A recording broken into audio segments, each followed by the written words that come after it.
Assalamualaikum warahmatullahi wabarakatuh. Alhamdulillahirabbil alamin. Wassalatu wassalamu ala asyrafil anbiya'i wal mursalin wa ala alihi wa sahbihi ajma'in.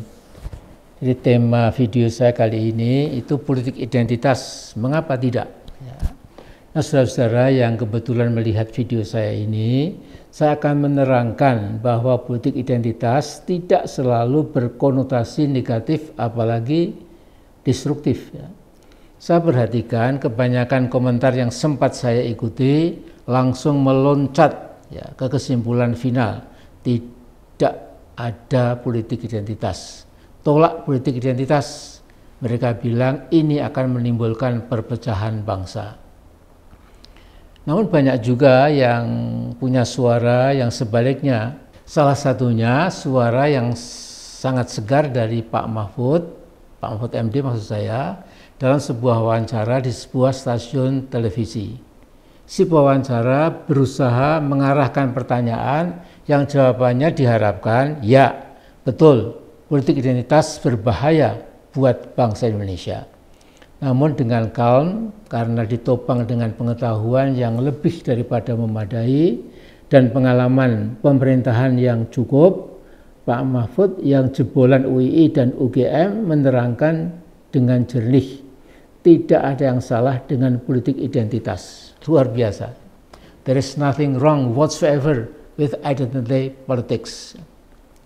Nah, pewawancara kemudian menanyakan tentang pernyataan yang mengatakan bahwa masjid sebagai tempat kaum muslimin berkumpul untuk beribadah digunakan untuk membicarakan masalah-masalah keumatan termasuk politik.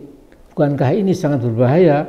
Ucap pewawancara. Lagi-lagi jawaban Pak Mahfud cukup bijak dan meyakinkan bahwa sejak zaman Nabi Muhammad SAW masjid digunakan oleh umat Islam sampai sekarang selain untuk beribadah pada Allah juga dipakai sebagai tempat kaum muslimin berbincang-bincang mengenai apa saja yang menyangkut kehidupan mereka. Kita akan menyaksikan bagaimana ada pertemuan paling akbar dari jutaan kaum muslimin dari berbagai penjuru dunia di dua tempat yang paling suci di Makkah dan Madinah setiap tahun tatkala mereka menunaikan ibadah haji. Dan di sela-sela ibadah haji itu selalu ada pertemuan para ulama Islam yang bertukar pikiran dan bertukar informasi mengenai negara masing-masing.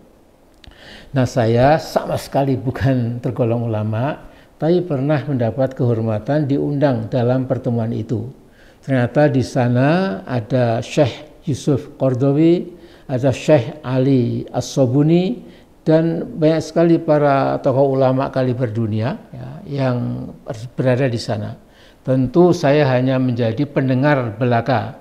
Seingat saya, barangkali hanya 1-2 menit saya berbicara. Nah, saya terkesan bagaimana para ulama kaliber internasional itu sangat memperhatikan perkembangan umat Islam di dunia. Nah, sekarang saya ingin bicarakan politik identitas secara umum. Literatur mengenai politik identitas sesungguhnya sangat luas dan dibahas oleh para pakar dengan sorotan ilmu masing-masing. Ada yang menyoroti menggunakan antropologi, menggunakan sosiologi, ilmu kebudayaan atau culture, tapi juga dengan ilmu politik, psikologi, dan pendekatan multidisiplin ilmu, dan lain sebagainya. Nah, adapun yang menyebut politik identitas berbahaya, itu cuma bagi rezim yang sedang berkuasa, tentu mengatakan itu berbahaya. Mereka ingin melihat rakyat atau masyarakat yang dikuasai supaya tenang-tenang saja dan tidak ada goncangan. Mereka tidak ingin ada kekuatan oposisi yang mengganggu status quo. Menurut mereka, the status quo must be preserved. Opposition is not tolerated. Jadi tidak ada itu oposisi. Mereka menjaga status quo dan tidak ada toleransi buat oposisi. Jangan lupa, sementara pakar yang mengatakan bahwa seluruh politik di Amerika Serikat sejak dulu sampai sekarang sejatinya adalah identity politics. Karena seluruh kekuatan politik di Amerika boleh mencuatkan, ya, jadi menonjolkan identitas masing-masing. Maka hal-hal yang tidak terbayangkan puluhan tahun yang lalu bisa menjadi kenyataan. Barack Obama bisa jadi presiden 2 periode.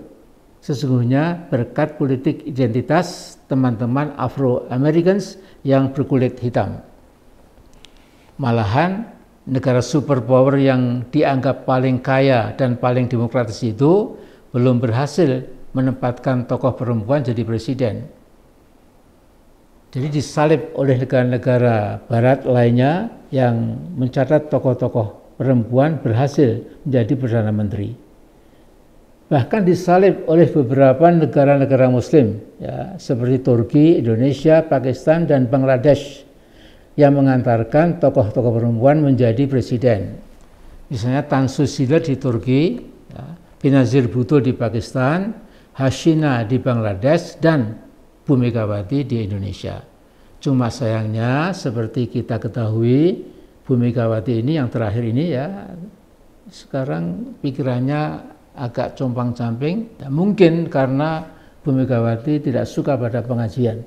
Ini saya belasan, maaf Bu, kalau saya katakan apa adanya. Yang harus kita catat adalah bahwa selama masih ada ketidakadilan atau kezaliman di negara manapun, hampir otomatis akan muncul politik identitas. Ini tidak bisa tidak. Ya.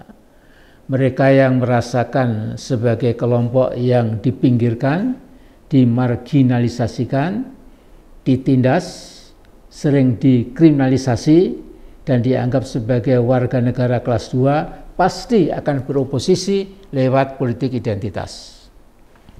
Nah, ada baiknya saya kutip pernyataan seorang tokoh perempuan bernama Stacey Abrams yang mengatakan, I embrace identity politics because for the marginalized, the disadvantaged, and the minority groups still grappling for purchase in our politics, identity is the strongest defense against invisibility. Ya.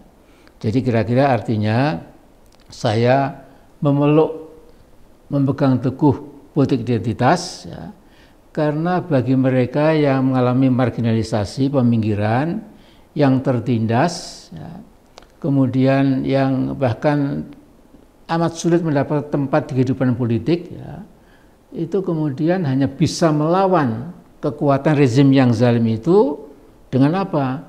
Dengan politik identitas. Ya.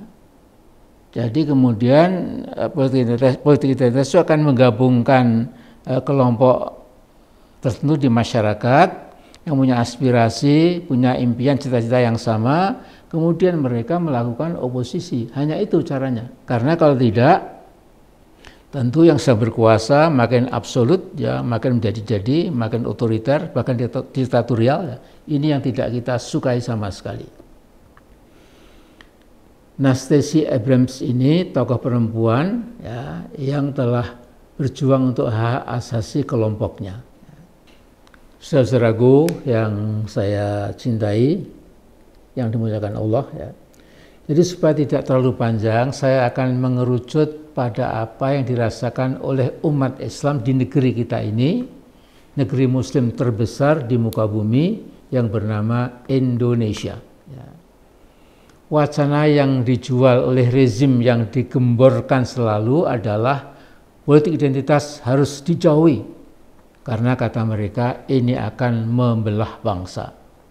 Wacana otoriter yang memborong atau memonopoli kebenaran ini justru sangat berbahaya, karena tidak boleh lagi ada percakapan politik yang tidak disukai oleh rezim yang sedang berkuasa. Nah, saya tandaskan upaya menakut-nakuti masyarakat luas lewat pengkambing hitaman politik identitas yang hanya ditujukan kepada agama Islam, inilah yang akan melahirkan absolutisme politik di Indonesia. Ini yang harus kita dobrak bersama. Juga wacana destruktif yang dijajakan rezim penguasa sekarang ini adalah jangan bawa-bawa agama dalam politik. tentu ucapan-ucapan seperti itu adalah ucapan dari kaum sekularis, ateis, dan komunis, baik komunis siang maupun komunis malam.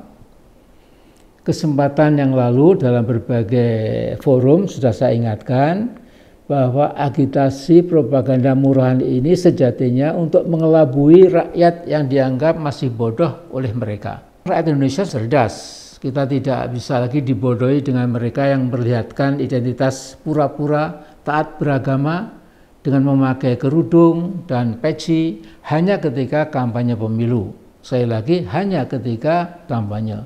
Padahal selama ini tidak pernah melakukannya.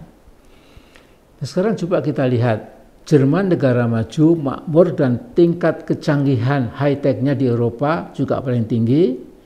Partai terbesar di negara itu adalah Partai Kristen yang melahirkan tokoh-tokoh seperti Konrad Adenauer, Helmut Kohl, dan Merkel Angela. Partai yang bernama Christian Democratic Union of Germany pada 2001 memenangkan pemilu legislatif di Bundestag, Parlemen Federal Jerman, dengan perolehan 152 kursi dari 736 kursi, yaitu sekitar 19% suara rakyat. Partai Kristen juga kita lihat ada di Italia, ya, di Australia, Selandia Baru, dan lain sebagainya. Nah, mereka yang teriak-teriak, jauhkan agama dari kehidupan politik, berbangsa, dan bernegara, menurut saya mereka itu sudah ketinggalan kereta peradaban, ya, sudah tercecer dari civilizational development, atau mungkin sudah terlambat, ya, mengikuti civilizational train, ya, kereta api peradaban jalan maju terus, tapi ini teman-teman kita masih berkutat seolah masih ada zaman bahula dulu, ya. Nah, mereka mungkin yakin, ya, bahwa mereka lah yang paling maju dan paling tahu masalah, ya. Nah, untuk itu jangan sampai agama dan moralitas yang absolut terkikis dan tercerabut dari kehidupan berpolitik kita karena pendapat jangan bawa-bawa agama dalam berpolitik. Terus saudaraku, seingat saya, memang kalau sebuah negara itu pemerintahnya itu sudah tercerabut dari absolute values, yaitu nilai-nilai yang mutlak, ya, seperti diwahyukan dalam berbagai kitab suci, apakah itu kitab Taurat, kitab Injil maupun kitab Al-Quran, ya.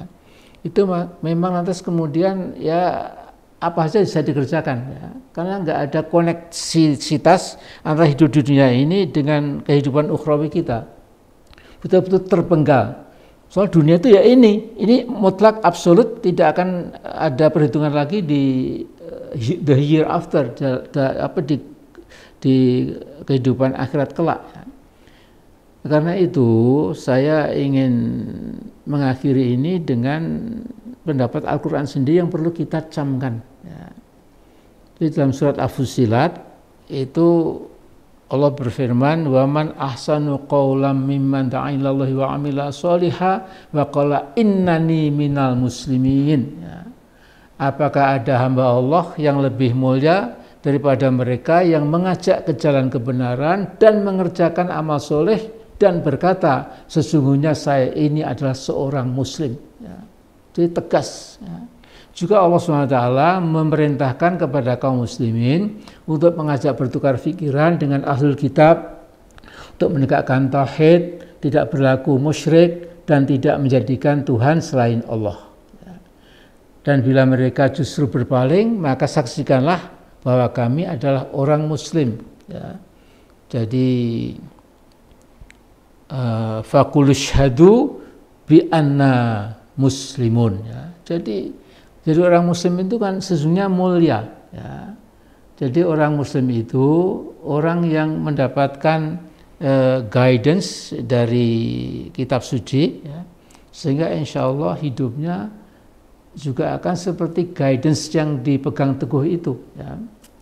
Karena agama Islam melarang kebohongan, jangan suka berbohong, ya. Karena agama Islam menegaskan pentingnya kejujuran, ya, jangan pernah juga lantas menipu, ya. karena agama Islam tidak boleh kita berjanji kosong, ya, maka janji harus ditepati. Ya. Karena agama Islam tidak membolehkan moral situasional, ya. Jadi moral itu kan pegangan yang sampai hari kiamat kita pegang, ya.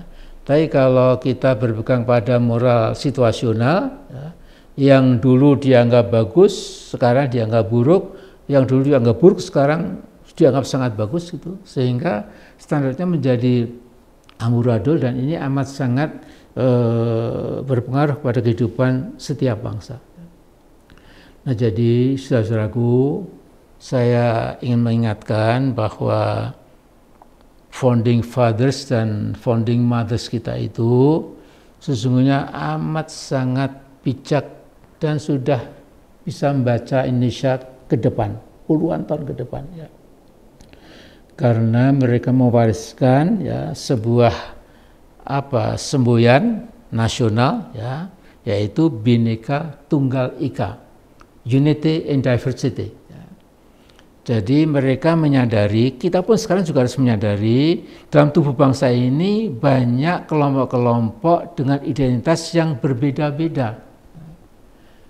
Nah, bayangkan kalau identitas yang berbeda ini saling menghormati, saling bekerja sama, tidak saling bercerca, tidak dipecah belah, apalagi diadu domba dan lain-lain, maka insya Allah kemudian kita akan menjadi bangsa betul-betul tangguh. Ya. Sesungguhnya begini, ya, saya melihat peristiwa sejarah kita ini, kadang-kadang kita hampir tenggelam dan hilang sebagai bangsa dan negara.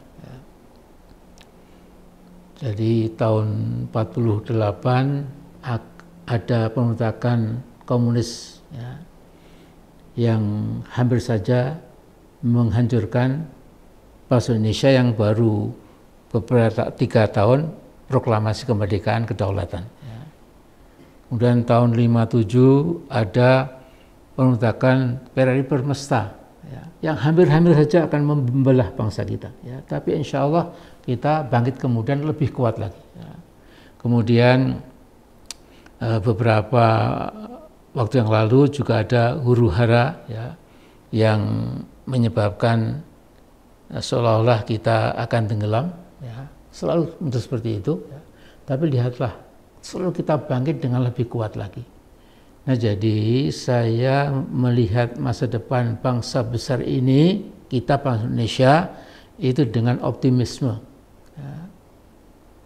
Insya Allah kalau umat beragama, apalagi umat Islam, masih banyak yang berpegang teguh dengan ibadahnya, masih sholat 5 waktu, ditambah sholat rawatib, syukur-syukur sholat malam, ya, berdoa kepada Allah untuk kebahagiaan, ketangguhan, kejayaan buat bangsa dan negara kita, itu insya Allah akan disauti, dijawab oleh Allah dengan menjadikan bangsa kita ini lebih bersatu padu, lebih kuat, ya, lebih modern, ya, dan dapat bersaing dengan bangsa manapun juga.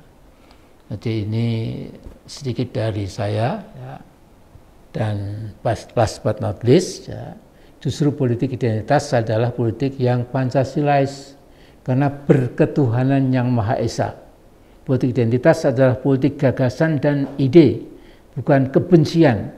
Politik identitas harus mengedepankan persatuan, dan yang paling penting dari itu, semua politik identitas bertujuan untuk mencapai, apalagi kalau bukan, keadilan sosial bagi seluruh rakyat Indonesia. Nah, karena itu saya mengatakan, ya, politik identitas, mengapa tidak? Nah, barangkali itu yang saya sampaikan. Kalau ada yang benar, tentu dari Allah SWT yang Maha Sempurna. Kalau ada kekhilafan, kesalahan, sengaja atau tidak, saya kira tidak saya sengaja, tentu dari Al-Faqir Muhammad Amin Rais. Mohon maaf. Assalamualaikum warahmatullahi wabarakatuh.